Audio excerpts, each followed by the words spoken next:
শুভ দুপুর বন্ধুরা, এই যে খেতে বসে গেলাম। তো আজকের অনেক কিছু রান্না বান্না হয়েছে।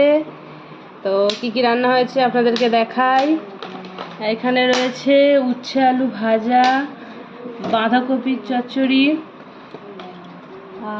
আর এখানে রয়েছে বেলে মাছ হচ্ছে বাটি চচ্চড়ি, মশলা দিয়ে বানানো আর কি। আর এখানে রয়েছে আলু কুচিয়ে দাঁতনে মাছ ভাজা। তো এটা কড়ার মধ্যে বানানো হয়েছে, তো এটা পুরো তলায় আটকে যায়, তো জন্য কড়া সমেত নিয়ে আসা হয়েছে। এই খুন্তি দিয়ে নিয়ে নেওয়া হবে। তো এর ভিতরে দাঁতনে মাছ আছে, সেই দাঁতনে মাছ হচ্ছে আলু কুচিয়ে ভাজা। আর এখানে রয়েছে চিকেন, মানে মুরগির মাংস। তো এই মাংস রান্না হয়েছে।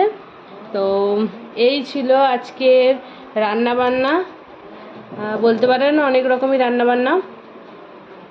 তো এই যে সব ভাত বেড়ে বসে পড়েছি আমরা, এবার খাওয়া দাওয়া করব। তো চলুন খাওয়া যাক।